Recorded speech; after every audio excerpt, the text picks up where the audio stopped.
Beleza, pessoal? Meu nome é Tiago Carvalho, bem-vindo ao seu canal Me Ajuda Medicina. E na aula de hoje vamos falar sobre uma doença muito importante, a doença pulmonar obstrutiva crônica, também conhecida pela sigla de DPOC. Eu só vou dar uma razão do porquê da importância de estudarmos esse assunto. A DPOC é a quarta doença que mais mata no mundo. Precisa eu falar mais alguma coisa? E na parte 1 dessa aula, nós iremos estudar sobre a fisiopatologia e como chegar no diagnóstico dessa doença através do exame físico e dos exames complementares. Beleza, pessoal? E nós teremos também a parte 2 que eu vou deixar aqui na descrição do vídeo, que iremos falar sobre a classificação e o tratamento da DPOC. E se você chegou aqui no nosso vídeo, eu peço que você deixe um like para valorizar o nosso trabalho e se até o final do vídeo eu conseguir lhe ajudar, deixa aquele comentário. Agora eu entendi, Tiago. Ou então venha tirar as dúvidas comigo através do Instagram do canal. Me Ajuda Medicina Oficial. Beleza? Agora bora para a aula. Bom, pessoal, então vamos iniciar a nossa aula sobre doença pulmonar obstrutiva crônica, também conhecida pela sigla de DPOC. Então, através de uma iniciativa da Organização Mundial da Saúde, foi-se criado um guia chamado de Iniciativa Global para a Doença Pulmonar Obstrutiva Crônica, conhecida pela sigla GOLD. E nesse guia está reunido, os principais trabalhos e pesquisas realizados nos últimos anos sobre a DPOC. E na nossa aula, a maior parte das nossas informações foram retiradas do GOLD. Bom, então vamos iniciar falando um pouco sobre a epidemiologia. Então, em países de baixa renda, a DPOC é a sexta causa de morte. Nos de renda intermediária, é a terceira causa. E nos países desenvolvidos, encontra-se na quinta posição. Então, são números bastante expressivos a respeito da mortalidade da DPOC nos mais diversos países. Juntando tudo, ela acaba sendo a quarta causa de morte no mundo. Então, estima-se que a mortalidade de indivíduos internados por uma exacerbação aguda seja da ordem de 7,5% a 11%, chegando a 49% em 2 anos após a alta. Nós iremos ver que a exacerbação é um quadro de gravidade do paciente com DPOC que, quando frequenta essas exacerbações, a sua taxa de sobrevida diminui significativamente. Então, a tosse é o sintoma mais frequente e a dispneia é o mais importante. O tabagismo é o principal fator de risco, sendo responsável por mais de 90% dos casos. Mas além do tabagismo, também nós temos outros fatores de risco, que incluem exposição à poluição, exposição ocupacional, também a poluição, agentes agressivos das vias aéreas, uso de fogão a lenha pela exposição à fumaça e infecções recorrentes. Existe também ainda, o fator genético que está relacionado à deficiência da alfa-1 antripsina, que é um inibidor de protease. Mais adiante nós iremos ver um pouco sobre a importância dessa antiprotease alfa-1 antripsina. Beleza? Vamos passar. Bom, pessoal, e agora vamos falar um pouco sobre as características da DPOC. Então, ela é caracterizada por um aumento na resistência do fluxo de ar. Então, o paciente ele vai perceber essa resistência do fluxo de ar tanto no momento da inspiração quanto da expiração, mais precisamente no momento da expiração. Isso ocorre devido ao quê? A uma obstrução que acontece em qualquer nível bronquial, tanto a nível de bronquíolo terminal quanto de bronquíolos respiratório. Nós vamos perceber também ainda a destruição irreversível do parênquima pulmonar. Aqui nós já estamos falando da destruição dos alvéolos pulmonares que fazem parte da unidade funcional do nosso pulmão. A nível de alvéolo, onde ocorrem as trocas gasosas, a famosa hematose. Existem ainda os testes que são realizados para avaliação da função pulmonar, como a espirometria. Então, nesse teste, ele vai exibir menores taxas de fluxo aéreo máximo durante a expiração forçada. Falando ainda de espirometria, existe um cálculo que nós realizamos, que é a relação entre o volume expiratório forçado no primeiro segundo, dividido pela capacidade vital forçada, quando o resultado ele é menor que 0,7, mesmo após o uso de um broncodilatador, esse resultado já é indicativo de obstrução das vias aéreas. Inclusive, uma das formas de realizarmos o diagnóstico de DPOC é através da espirometria e quando apresenta um resultado menor que 0,7 após o uso de um broncodilatador, nós já podemos fechar o diagnóstico de DPOC. E a DPOC pode ser suspeitada sempre que estivermos diante de pacientes maiores de 40 anos com sintomas de tosse, expectoração ou falta de ar e história de exposição aos fatores de risco, já citado no slide anterior. Bom, pessoal, agora vamos falar um pouquinho sobre a fisiopatologia dessa doença. Então, a doença pulmonar obstrutiva crônica, ela se desenvolve a partir do acesso e contato contínuo de um agente agressor com as nossas vias aéreas, chegando até os nossos alvéolos pulmonares. E quem é esse agente agressor?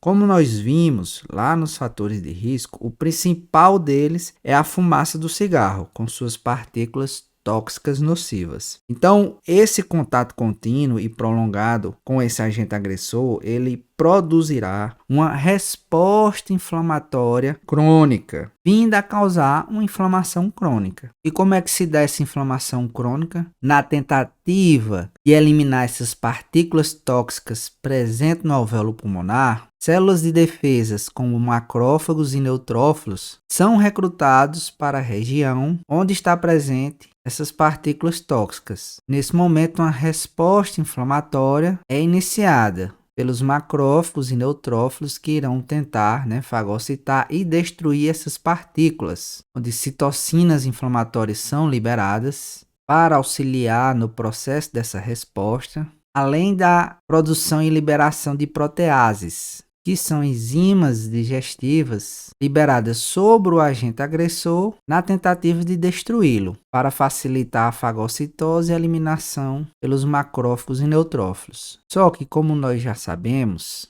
no meio dessa resposta inflamatória, o tecido normal do nosso parênquima pulmonar também é lesado. Então, com a exposição prolongada e essa resposta inflamatória contínua, nós vamos ter uma lesão, uma destruição do nosso parênquima pulmonar. Como vocês podem ver aqui na imagem, nós temos um alvéolo íntegro normal, mas mediante a atuação e ação da presença das nossas células de defesa, como macrófago, neutrófilo, liberação de citocinas, presença de enzimas proteolíticas constante, os septos alveolares passam a ser destruídos e nós passamos a observar verdadeiros espaços no alvéolo pulmonar, o que nós passamos a chamar de enfisema pulmonar. Está aqui uma imagem real onde vocês podem observar a destruição dos septos alveolares com formação desses espaços. Então, nesse processo de destruição contínua, nós vamos ter a destruição do tecido elástico por uma protease, que é a elastase, liberada pelos macrófagos e neutrófilos, levando à destruição do nosso parênquima pulmonar e substituição do tecido lesado por tecido conjuntivo fibroso, o que é muito ruim, pois quando esse processo ele ocorre também a nível de bronquíolos, como vocês podem ver nessa imagem, o processo de formação de tecido fibroso provoca uma diminuição do lume do bronquíolo, o que acarreta uma diminuição do espaço para a passagem do ar. Então, essa inflamação crônica provoca duas consequências negativas. A nível de alvéolo, pela destruição dos alvéolos, dessa forma nós vamos ter áreas funcionantes, áreas de hematose, de troca gasosa nos nossos pulmões diminuídas e diminuição do espaço bronquiolar para a passagem do ar. Beleza, pessoal? Outro ponto importante a ser citado é que a destruição do tecido elástico, da elastina que compõe os nossos alvéolos, diminui o poder de retração dos nossos alvéolos. Então, com a diminuição desse poder de retração do alvéolo, o esvaziamento pulmonar, que ocorre através do processo de expiração, fica mais difícil. Então o paciente ele passa a realizar um esforço para a realização da expiração. O que era um processo passivo passa a ser um processo ativo, com gasto de energia, porque o tecido elástico que estava presente, que auxiliava no processo de esvaziamento pulmonar, eliminando o CO2 para fora, já não existe mais. Outra consequência negativa, da destruição alveolar é o desenvolvimento de um indivíduo hipoxêmico e hipercapno. E agora eu vou explicar para vocês como ocorre o desenvolvimento dessa hipoxemia e da hipercapnia. Então eu tenho aqui um desenhozinho esquemático, do alvéolo pulmonar, onde nós temos a chegada do oxigênio e passagem do oxigênio do alvéolo para o vaso sanguíneo capilar alveolar. E nós temos aqui a saída do CO2, do capilar, o CO2 produzido através do metabolismo celular. Nós vamos ter a saída do CO2 para o alvéolo e a eliminação deste através do processo de expiração. Então, esse processo de troca do oxigênio pelo CO2 é o que nós conhecemos por hematose. E esse é o processo fisiológico normal. Mas, quando nós temos um alvéolo pulmonar destruído, o que nós encontramos? Nós vamos ter um alvéolo pulmonar cheio de CO2, de dióxido de carbono, que não consegue sair desse alvéolo, porque o tecido elástico que contribuía para a retração desse alvéolo, auxiliando na expulsão desse CO2 no momento da expiração, foi destruído. Consequentemente, também, o oxigênio que deveria chegar até esse alvéolo fica impedido de preencher esse alvéolo, porque ele já está ocupado pelo dióxido de carbono. Então, a troca gasosa, a hematose natural que deveria ocorrer, fica deficiente. Então, o paciente começa a desenvolver um quadro de hipoxemia, porque o oxigênio não consegue ter acesso ao capilar sanguíneo, e desenvolver o quadro de hipercapnia, porque o CO2 trazido pela circulação que chega até o alvéolo lesado não consegue ser transferido para o alvéolo, porque ele já está cheio de CO2 que não consegue ser eliminado. Beleza, pessoal? E outra consequência da DPLC é o desenvolvimento da hipertensão pulmonar. E como é que se dá essa hipertensão pulmonar? Então nós vimos que o oxigênio ele não consegue chegar até o capilar alveolar pela presença de CO2 nesse alvéolo e também não consegue sair. Então, quando o alvéolo deixa de receber oxigênio de forma adequada, o vaso sanguíneo se fecha, tá? Aqui eu coloquei ele aqui diminuído, direcionando o seu fluxo para alvéolos mais funcionantes, levando a uma vasoconstrição hipóxica. Então, no início da doença, essa vasoconstrição não gera grandes repercussões, mas com a progressão da doença, à medida que áreas pulmonares vão sendo lesadas e essa hematose deixa de ser realizada, essa vasoconstrição passa a ocorrer em áreas cada vez maiores, levando dessa forma ao desenvolvimento da hipertensão pulmonar. Essa hipertensão pulmonar, por sua vez, pessoal, vai gerar uma outra consequência negativa para o nosso paciente, que é o desenvolvimento de uma insuficiência cardíaca direita. Isso porque quem é o responsável por mandar sangue para os nossos pulmões? O ventrículo direito. Portanto, a partir do momento que eu tenho uma vasoconstrição expressiva ou generalizada dos vasos pulmonares, o ventrículo direito, no momento de bombear o sangue para os pulmões, encontrará uma certa resistência, fazendo com que o ventrículo direito tenha que realizar uma força maior para vencer essa resistência promovida pela vasoconstrição dos capilares pulmonares. E aí, pessoal, essa insuficiência cardíaca direita ela é conhecida por cor pulmonale, o que causará também uma série de repercussões sistêmicas ao nosso paciente. Beleza, então essa é um pouco da nossa fisiopatologia gerada pela doença pulmonar obstrutiva crônica. Beleza, pessoal? Vamos passar para o próximo slide.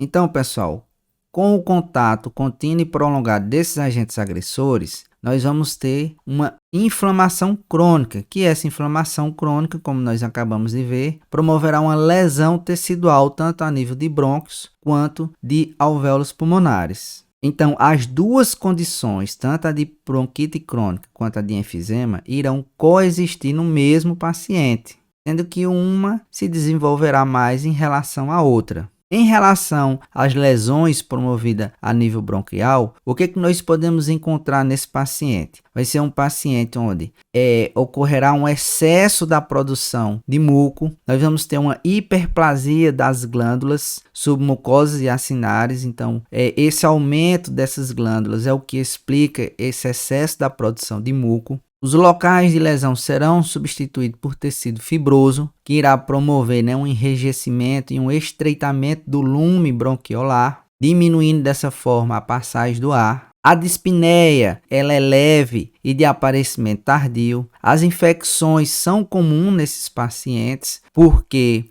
a produção excessiva de muco gera as condições ideais, o ambiente ideal para o desenvolvimento e proliferação de micro-organismos que têm acesso às vias aéreas através do processo de inspiração. E esses pacientes eles são chamados de cianótico pletórico. Em relação ao enfisema, o que nós encontramos, quando temos aí já a lesão a nível alveolar? Nós temos a destruição das paredes alveolares e nós vamos encontrar alvéolos grandes e bolhosos, com grandes espaços. O pulmão desse paciente ele é mais volumoso, a caixa torácica mais volumosa pela presença de ar, e isso ocorre porque, como nós vimos, o tecido elástico foi destruído, então os pulmões eles não conseguem se esvaziar de forma adequada, ficando sempre um volume residual de ar, além do normal, e esse é o CO2, nos pulmões. A dispneia ela é severa e de aparecimento inicial. As infecções são ocasionais e esses pacientes são chamados de soprador rosado. Por quê? São pacientes que irão fazer um esforço no momento da expiração na tentativa de esvaziar os pulmões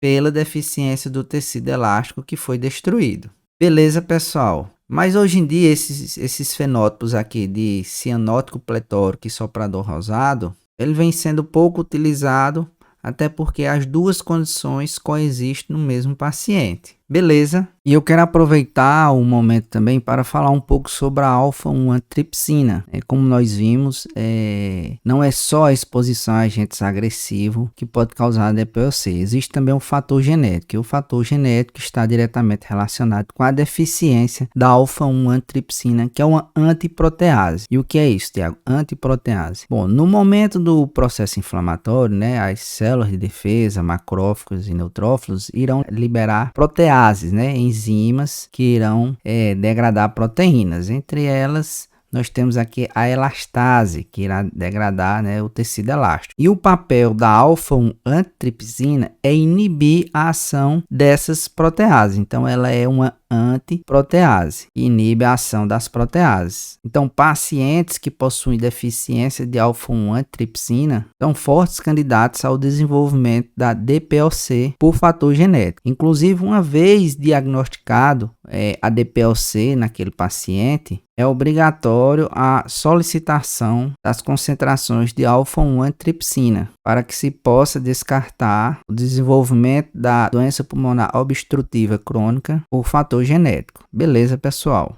Bom, agora vamos falar da clínica e dos exames. Então, a clínica apresentada pelo paciente vai ser uma tosse, que geralmente ela é produtiva, pelo excesso de produção de muco a nível bronquial, dispneia crônica e progressiva, e essa progressão ela pode ser acelerada caso o paciente não evite o contato com os agentes agressores, como deixar de fumar. E durante a anamnese nós iremos ouvir queixas de limitações das atividades físicas desses pacientes por conta da dispneia. Vamos encontrar também fadiga e perda ponderal. Em relação ao exame físico, nós vamos observar sinais de hiperinsuflação pulmonar, caracterizado pela presença do tórax em barril, hipersonoridade, a percussão pela presença de ar em volumes maiores que o normais nos nossos pulmões, bolhas abafadas e excursão diafragmática diminuída. Na ausculta pulmonar, nós iremos identificar sinais de obstrução ao fluxo aéreo, como sibilos, devido ao estreitamento bronquial, expiração prolongada e presença de secreção nas vias aéreas, caracterizada pelos roncos.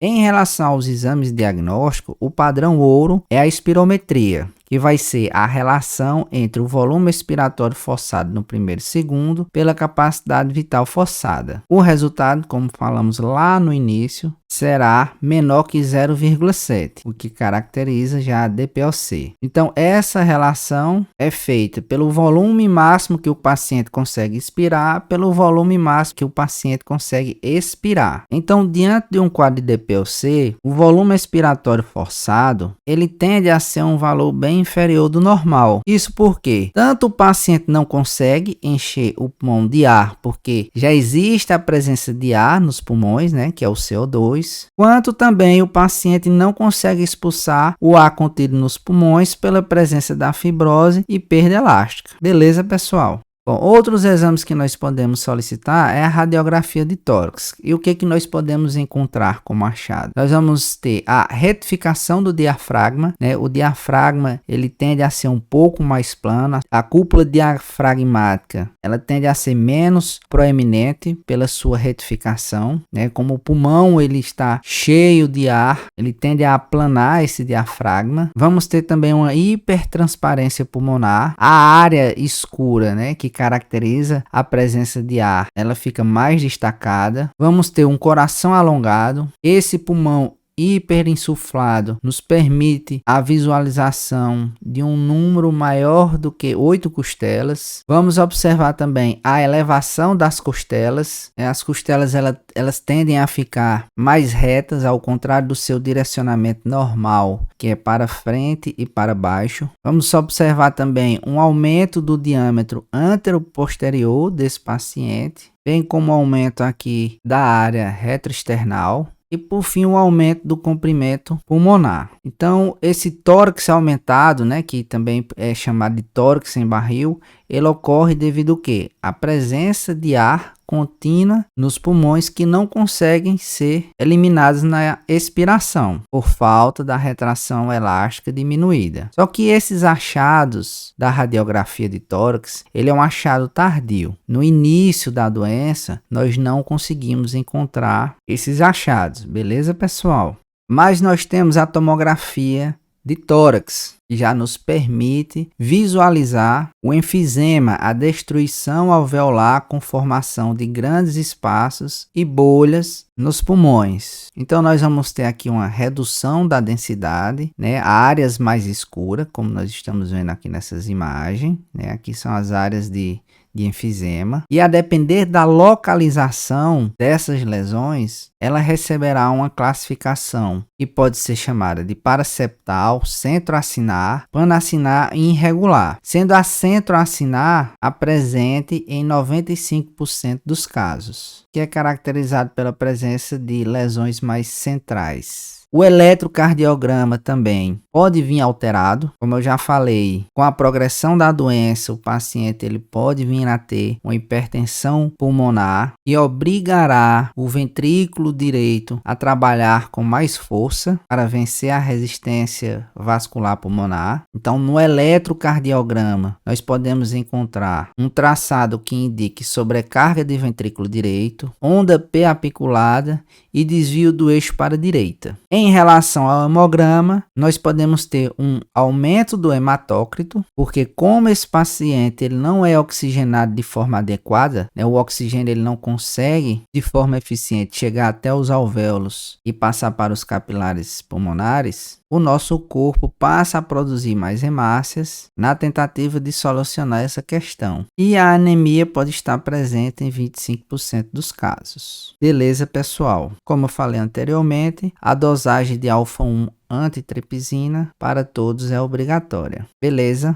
Em relação ao diagnóstico diferencial, nós temos todas essas doenças aqui que podem produzir um quadro parecido com o de DPOC. Então, entre elas, nós temos a asma, mas no caso da asma, as células de defesa que estão aumentadas são os eosinófilos, né? Insuficiência cardíaca, tuberculose, bronquiectasia. E eu coloquei aqui a bronquiectasia em destaque porque no livro de patologia Hobbes e Contran, ele traz a bronquiectasia como fazendo parte do espectro de doenças, das doenças pulmonares obstrutivas crônicas, sendo que a etiologia, né, da bronquiectasia é mais infecciosa. Então nós devemos diferenciar também DPOC de câncer de pulmão, embolia pulmonar recorrente, massa mediastinal, refluxo gastroesofágico que provoca muita tosse, infecções virais e bacterianas, apneia obstrutiva do sono e fibrose cística.